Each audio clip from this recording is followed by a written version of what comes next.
I'm going to talk to you about CHERI. CHERI is a research technology developed at SRI, the University of Cambridge, also our spin-out company Capabilities Limited, starting in about 2010 with numerous collaborators. We are not particle physics, but we are trying on the author list. We'll get there yet.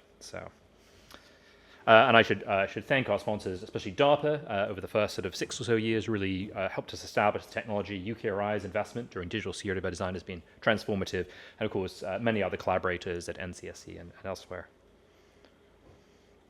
So what am I going to tell you about? Well, CHERI is what we call a processor technology, right? It's integrated into the processor design, as John was mentioning, and the goal here is to mitigate software security vulnerabilities. I said starting at about 2010, so we're almost at year 15 of this research project. I didn't think that was going to happen, but that's okay. ARM joined this collaboration in about 2014, and by 2018, 2019, we were announcing a partnership there as part of digital security by design. But we've also had a lot of really exciting work, for example, out of Microsoft to release their CHERI IBEX core in 2022. Low RISC announced, their Sonata board in 2023, and Codasip also announced a commercial IP product in 2023.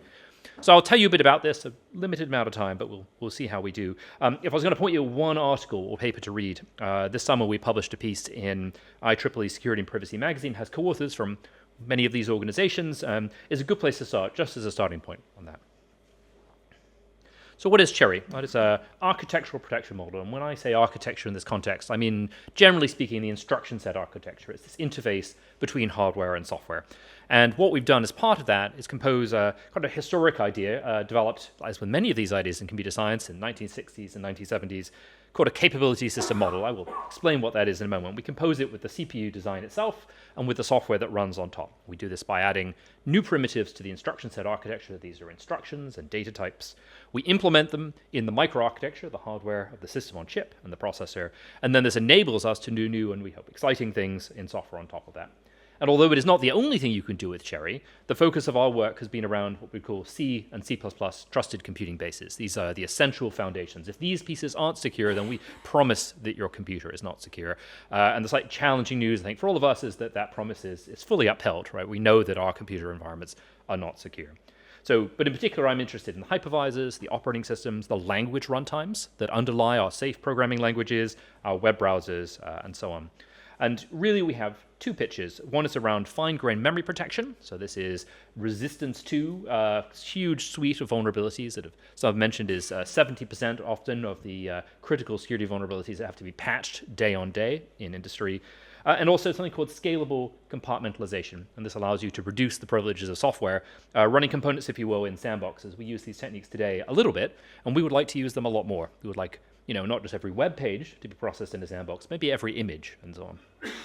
And a great piece of news, of course, is in the last couple of years, we've gone to multiple industrial implementations. These are high-quality implementations that are, at last, after many, many years, suitable for product deployment, which is really exciting news. So just a moment on what capability systems are. A capability system, it's an abstract design pattern. It's an idea that we can superimpose on the implementations of programming languages, of hardware designs, of operating systems. And this, in fact, has been done many times. We're hardly the first people to try to do this. We see some great examples, by the way, in the software side around, for example, the SEL4 operating system used a capabilities-based model in its microkernel design and so on. The goal of a capability system is to reduce the privilege and manage the privilege of software components. In this vocabulary, a capability is a handle or a reference, if you will, to some resource inside the system. These capabilities can be passed between components, and they represent the authority to perform some action, to access a data structure, send a network message, whatever it might be. In a capability-based system, I think it's probably our term rather than the broader term, these resources are reachable only using capabilities. And so you can reason about what right software has and delegate them and manage them in a fine-grained way. And the goal of early capability system design, which is 1970s era, was to limit the scope and spread of damage. When something goes wrong, you have a literal bug in your system, and incorrect memory access happens. How can we prevent that from having global scope? How do we assign those resource rights to narrow and small software components? And that idea in the 1980s, in this research literature, some of it out of Cambridge and elsewhere, was actually you could use this for security mitigation as well. They don't have to be accidental bugs leading to corruption or crashes, right? They can be intentional software misbehavior, which is now constrained as a result of the capability architecture. The goal is to make it natural and efficient to do really two things. One is to minimize the privileges held by software when it runs, whether that is a pointer to some memory or the access to some network resource. And then more explicit in our design than I think most others is a goal of limiting things to intentional use. When you have a software component with the rights to use more than one of these privileges, of these capabilities, you have to pick which one it is, because the misuse of privilege can be as much of a problem as overprivilege in many environments, because we inevitably have software components that hold multiple privileges. These two principles are the heart of the CHERI design. And the research question that we embarked on was, how do we bring these ideas together with contemporary software, with contemporary microarchitecture, with the scales of the components that we work with today and their real-world complexity? We know these ideas are powerful and useful, and they have been explored for decades and decades, but how do we get this to market in a sensible way that performs well? I'll point again at these reports that John and also Paul have pointed out, which is a report out of CISA and other organizations in 2023 highlighting CHERI as one of the techniques to be used to achieve this goal of strong memory safety. And also out of the White House earlier this year, talking about the potential role for CHERI in enforcing strong memory safety. And as John and others have pointed out, we have this growing dialogue, this drumbeat of, well, maybe memory safety, it could be time to solve this problem. And it's a propitious moment, in a sense, to have that conversation, maybe the only moment to have that conversation, which is at a time when multiple technologies can help us satisfy those goals. And those technologies have different trade-offs and different use cases. So we try to capture this. So I was asked, could you explain how CHERI works in a semi-technical way? It's a challenging thing to do, especially in 20 minutes. I'll give a couple of glimpses for people who feel a more technical orientation and want to know about that, but then probably primarily we'll talk about what we do with it, as opposed to just how it works. So the principle in hardware-software co-design, in architectural research, is that we're perturbing, if you will, this interface between hardware and software. And by adding facilities there, we change trade-offs about what is efficient, what can be represented, and so on. In CHERI, we've perturbed that interface by adding some new data type, the capability, which I'll show you in a moment, which is an architectural primitive. It's something that software compilers, operating systems, and so on are going to use in order to constrain their own future execution. When you have a security primitive like this, what you're doing is saying, in the future, I'm not allowed to do this other thing that right now I will be allowed to do, and that allows us to build very complex security structures. If we look down into the microarchitecture, the processor design, the system-on-chip design, we have these new data types, we have some memory tagging, and we have a set of invariants of safety properties the architecture enforces. It says, oh, if you hold a capability, indeed you cannot forge it, you cannot increase the rights it points to. You can pass it around, you can subset it. A set of properties that allow us to reason about strong and construct strong security abstractions on top. When we work up into the software layer, here's where we use it, to a large extent in CHERI, it's actually within the compiler and language runtimes, but also the operating system. And we can build high-level properties, spatial memory safety, temporal memory safety, and also more complex and interesting things like compartment isolation that allow us to build the scalable compartmentalization. The fundamental weakness we're focused on is indeed the weakness mentioned earlier, which is around pointers, integer addresses into flat, array-oriented memories. And they have numerous problems. These have been elaborated plenty in the literature, but they tend to include things like a lack of integrity protection, or maybe more strongly a lack of provenance protection. You can leak them, you can manipulate them, you can re-inject them. They're subject to misuse in various ways, and they're just not a strong primitive. They don't give us this robustness we're looking for in programming, because as you make mistakes, the implications are very severe. You corrupt arbitrary memory in your system. This leads to arbitrary control flow execution and so on for attackers. We correct this in the architectural design by extending integers to become capabilities, by adding additional metadata that's carried around and understood by the hardware with a set of rules applied to them. And I won't go into enormous detail right now, except to say that we associate addresses. This is in a high-end MMU-based design, a 64-bit design, but this applies equally, if you will, down to microcontroller scale systems, as we'll see in a moment. We add features for spatial safety, such as bounds, a tag that allows pointers to be identified in the architecture deterministically and reliably and used for features like temporal memory safety, and also this property we call guarded manipulation. This is a term in this field, simply means the instruction set won't let you express certain things. It won't let you express the idea of expanding the privileges. So it makes it very straightforward then to reason about code encoded in this instruction set and convince yourself, ideally formally, that software can't do some of these things that it would like to be able to do.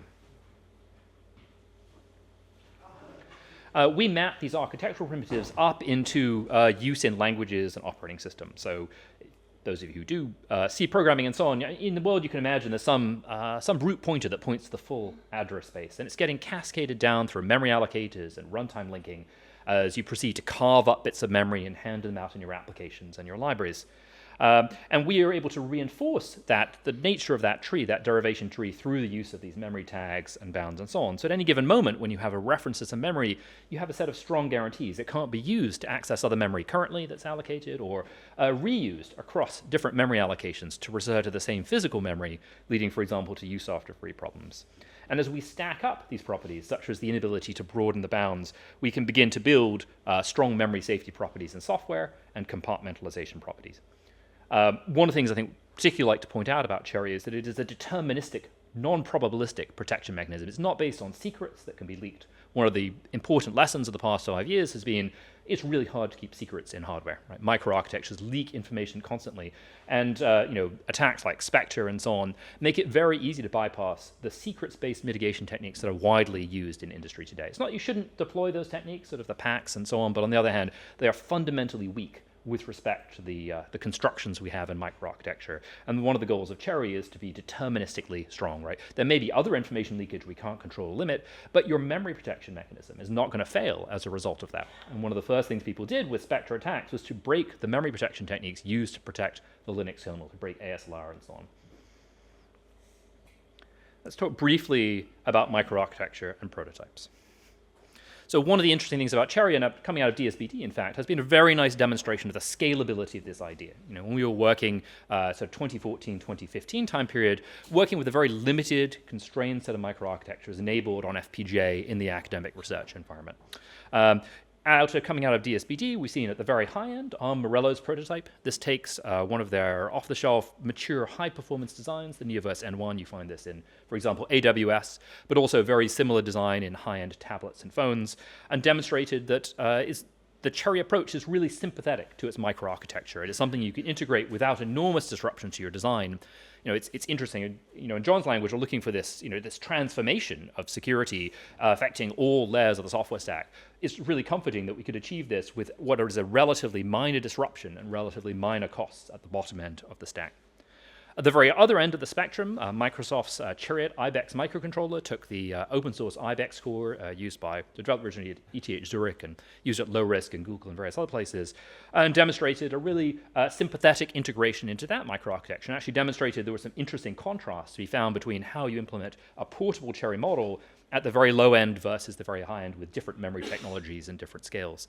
And then sort of currently floating in between those in the sort of microarchitecture and product space, CodaSIP's IP product announced, I think it was last year.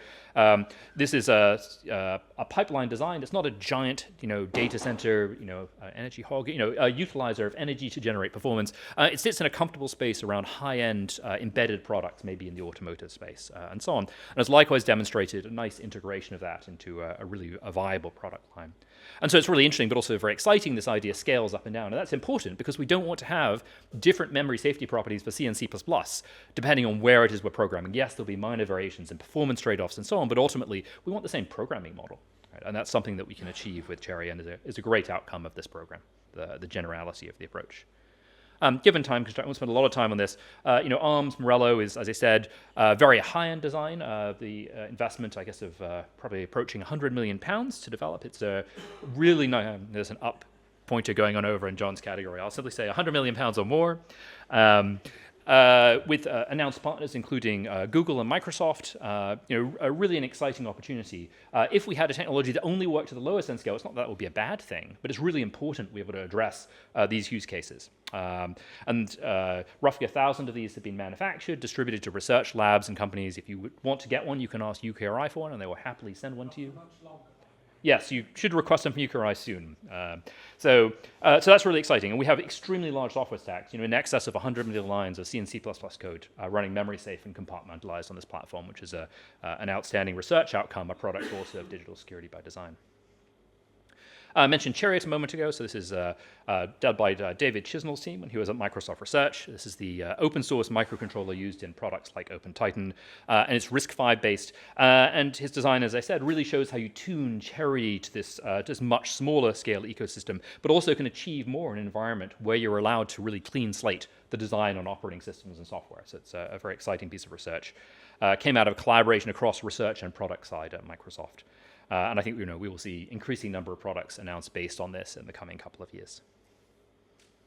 So, and I said product adoption in the RISC-V space. I'll leave most of the discussion on RISC-V to my colleague Simon. But just to say, we do have a number of announced products here with open source designs, proprietary designs, and so on. And we're especially pleased to see interest out of companies like Google, who are looking at putting this in machine learning accelerators, from SCI, based here in the UK, producing microcontroller chip products that you'll be able to get in the near future. So it's really great. It's a nice moment. And the standardization effort is really important to this. So we'll talk more about that in a bit. Just spend a couple of minutes on the impact of software. So, the two pictures I mentioned before were fine-grained memory protection for C and C++. Exciting research question. We had to answer, what does that even mean? Come back to that in a moment. But here the goal was source-level compatibility. With as little disruption as possible, allow the achievement of strong memory safety, far stronger than is available in current industrial designs and implementations. One of the ways we evaluate CHERI's effectiveness is to look at retrospective vulnerability studies, and you'll discover none of the studies in this space. It's very hard to predict future behavior. Oh, of course, unless it's memory safety vulnerabilities, in which case we can just say we're just going to keep having them, apparently. So, retrospective studies tend to show 2/3 mitigation deterministically. I'll come back to that term in a moment and say more about it. And generally what I would term as modest overhead. Of course, modest is in the eye of the beholder, but we're looking at, for example, the published performance results for ARM look at, with a mature microarchitecture, achieving a couple of percentages performance overhead in order to achieve strong memory safety in a high-end ARM microarchitecture. I should point out the Morello prototype, if you measure it yourself, is an early prototype, so you're not going to get that in that specific implementation. But I think the design projections we've done experimentally suggest it is realistic to achieve that in that microarchitecture. And some of the early performance numbers coming out of Codasit's work on suggest this is a realistic thing to expect out of a contemporary microarchitecture. And then the other one was scalable software compartmentalization. Here, the performance picture is quite comforting, right? It's actually a performance improvement. So today, when we do software sandboxing, the performance overheads are huge, and therefore we are really reluctant to deploy it. You see it at very coarse-grained granularity in systems like the Chrome web browser and Apple's ecosystem and so on. But we can't just say, oh yeah, obviously we're going to process every image in a sandbox and every library in a sandbox and so on. The technologies that we have make that hard to express and implement. It'd be a total rewrite of that software, to be honest. But also intractable performance overheads. And one thing we've looked at in our FPGA-based experiments that we're now validating, on Morello and on RISC-V designs, as over an order of magnitude performance improvement for these kinds of compartmentalized software designs. So there was an opportunity to have a much richer and more powerful software ecosystem that we simply couldn't express before, which is an exciting result. Talk for a moment about C and C++ memory protection. If you'd asked me 15 years ago, can you have memory safe C and C++ software, I would have said no. Like, that's a meaningless concept, right? Embedded in the language is this notion of, I'm going to say irresponsibility, but certain casualness with notions like pointers and integers and so on, and therefore it's not realistic to achieve a strongly compatible memory safe C. And some of the research in the 1990s, for example, Cyclone from Greg Morissette, suggested if you're willing to disrupt the language, you can achieve really nice results, but the level of disruption is very high. And so our goal was to achieve memory safety without that disruption. So the first question then is, what is memory safety? And we turn to a very pragmatic definition, which is, what is memory unsafety? We recognize memory unsafety when we see it, and we can really think about this vulnerability patterns and lack of memory safety in those terms. So for us, memory safety in a broad categoric sense, which is very inclusive, right? Includes all kinds of mitigation techniques, address space layout randomization, and stack canaries, and so on. Memory safety is just the utilization of mechanisms that limit your vulnerability.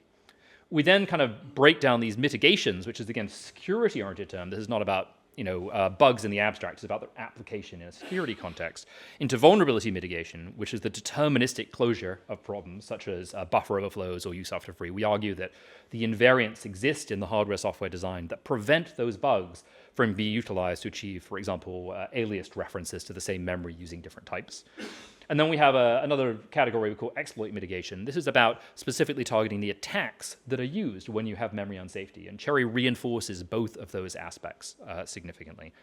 And then finally, there's this term deterministic mitigation that I mentioned before, which is about the absence of secrets in the design. There are no secrets to leak. If you leak a pointer value, it doesn't give you power as an attacker, which is almost universally true of other mitigation techniques in use today. So you turn the memory safety problem into a secrets preservation problem, which is not a good starting point. On the whole, our objective, and the achieved objective, has been to be at or above 70% deterministic mitigation. For it to be deterministic mitigation, we need to argue to ourselves as strongly as we can. It's not at the level of formal verification currently, but it's sort of in an analytical sense and in an experimental sense that it is unexploitable, right? You've eliminated the possibility of getting to arbitrary code execution.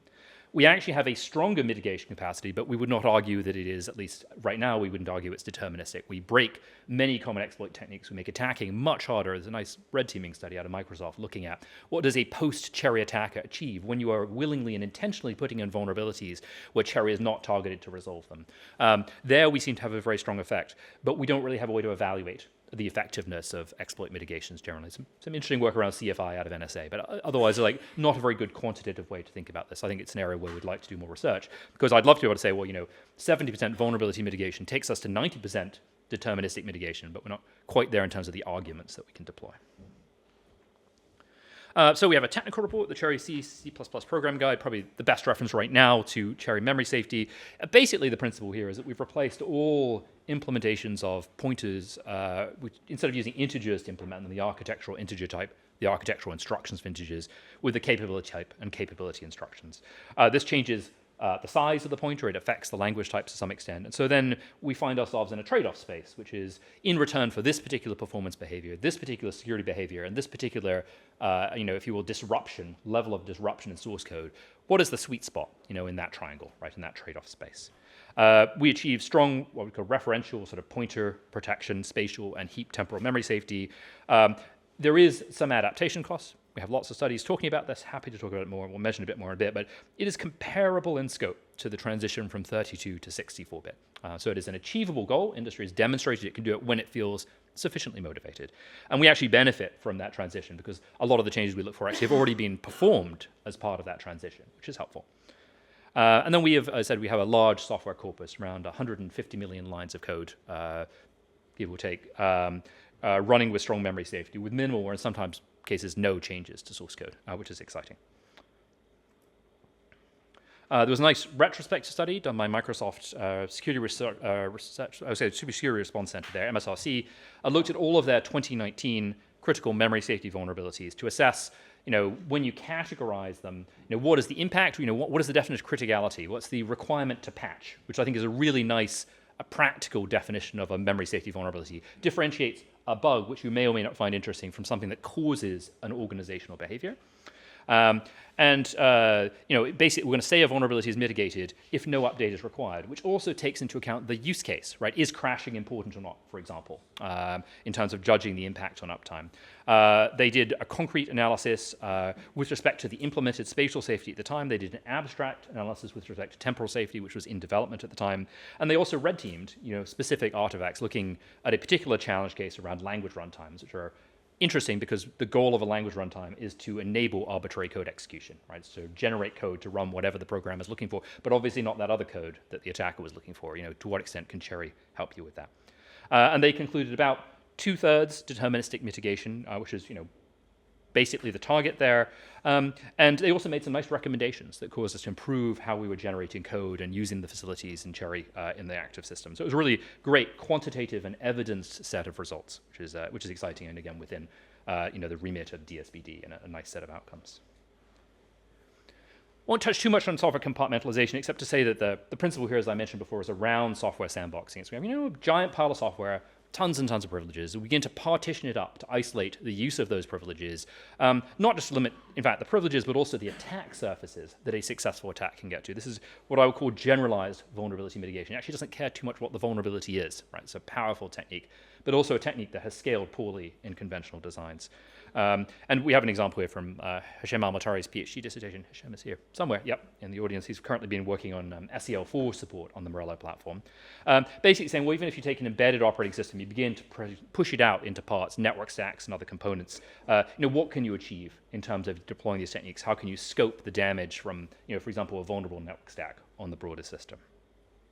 And the vision in CHERI is, we could apply this at a much larger scale with adequate hardware support and programming models that arise from this kind of approach. And so far, the early results suggest order of magnitude improvement, which is really a great set of results, and I'll show you some of those in a moment. a key part of the validation effort in DSBD was to show these results scaled to very large software stacks. If the goal is to say you can deploy this because the disruption is low, we have to show the disruption is low. So we did a pilot study for UKRI in 2021. We took an open source desktop software stack, around 6 million lines of C and C++ code, a couple of 3 compartmentalization case studies. This work was largely done by a completing PhD student of mine, Alex Richardson, who now is at GChips, where he works on CHERI. He's leading the, along with Simon Moore, leading the RISC-V standardization effort for CHERI. And then we did a bunch of assessment. One of the problems we have actually working with open source code, which we love, having the open source code, but people don't document threat models. And so it's very hard sometimes to look back retrospectively and say, so what does a mitigation mean? You have to ask the question, what was their threat model supposed to be? And we have to do that by looking at patches, like what do they choose to patch and do advisories for and so on, issue CWAs for, and what do they not? So we had to reverse engineer threat models for dozens of open source packages, went through a sample of them. Overall, we found a 0.06% line of code modification rate, which it's not 0 when you're talking about 6 million lines of code, but actually that's a really low number, right? That's not a 1% line of code change. Very exciting result, and around a 74% mitigation rate. Talking about mitigation for memory safety is complicated because sometimes you can't look at the narrow component like a library. You have to ask about the context of the library, and this is where compartmentalization becomes really important. So if you have seen the nice Chariot demos going on outside on the Sonata boards and so on, a really nice property there is memory safety failures are isolated to compartments, and compartment restartability, the ability to recover from the failure of a compartment, is part of addressing a threat model. It's nice to say you can't get to arbitrary code execution, but you might also want to say that your web browser tab didn't crash, right? Only one image was marked as bad, and so that's an important part of this analysis. We've now implemented this software stack at significant scale, so this is around 100 million lines of C and C++ code that runs on an ARM Morello board today. Memory-safe kernels and user-level, highly compartmentalized application software, and so on. Tens of thousands of open-source packages, and really a demonstration of these ideas, not just of sort of the program of the the package distribution, the usability of the system. It's very boring, by the way. It works the way it's supposed to. But also the development environment, support for the common tool chains, for GDB, for development environments, on things that programmers expect to get up and running with minimal disruption to workflows that they already understand. One of the things that's of interest to us is these sort of large-scale, almost like monolithic applications, 50 million lines of, roughly speaking, of Chromium code, for example. How do you engage with very large software stacks like that? Well, an important part of the system is that we can, of course, continue to run the old binaries if we want to, just with fewer of the security benefits, but also trying to understand that in evaluation. And one of the projects we hope will have yielded some pretty interesting results by the end of the DSBD program is adaptation of the Chromium web browser, including its V8 language runtime, to use CHERI memory safety throughout. So we're really excited to see how that project wraps up in the next couple of months. So just to give you a sense of the deployment story, it's really important that we have an incremental deployment story. And obviously, requiring new hardware is less incremental, right? Somebody has to deploy the hardware as a starting point. But once we have the hardware in place, it's critical that we're able to run previous applications initially unmodified and have an incremental deployment story. If you think about 32-bit to 64-bit migration, this was really important. Right? You can keep running your 32-bit apps, but eventually your vendor says it's time to move on. And it's that exact same story maps out very nicely in the world of CHERI. We can run your legacy Chrome or your legacy JVM as gradually we're working through, and later on, Carl is going to say a bit about this large-scale software ecosystem, which we gradually migrate applications over to memory safety. And they're all the easy ones you take up front, but sometimes there are hard ones, things like language runtimes that require specific intervention and awareness of the architecture. And then those come, and that is where the incrementality is particularly critical. So I thought it would be useful to give a very brief demonstration just to show you the scope of this. So, happy to give a detailed demonstration to people who want to hang around during breaks and chat more. We'll have a number of Morello boxes around. So of course, the reveal is that we're running on a Morello box. That everything I'm showing you has been running with memory-safe, compartmentalized software. The same 100 million lines of code that we've been talking about is all running under the hood at any given moment. An interesting property of this PDF viewer, which is the off-the-shelf Ocular PDF viewer from within the KDE environment, is actually every library within it is running within a sandbox. When we process images, they're isolated from the broader context. If you sent us a compromised image, you'd have to escape from that compartment. But actually then, the tools you have available are very limited. You don't have memory safety vulnerabilities available to compromise the code. If you did have arbitrary code execution, because it's a supply chain attack against the software, you now have a limited and enumeratable set of rights available to you that we can analyze, understand, and constrain. So it's a very powerful environment to work with in. come back and do code demonstrations later, but as we show you these demonstrations, the way we do it is we just load up the GDB debugger, right? We run, compile C and C++ software. We get to investigate and we get all the tools you'd expect. When working with compartmentalized software, there's actually a transformative change, which is that today when we compartmentalize software in MMU-based systems, we do them using tasks or processes. These have different address spaces, and you've converted the compartmentalized software programming problem into a distributed system problem. You GDB attached each one of the processes as the messages go around. It's a terrible experience. When we do this with compartmentalization on CHERI systems, you just get stack traces across compartments because they're just libraries and software components. It's a transparent software development experience, which is really powerful. The conclusion slide is also similarly deceiving.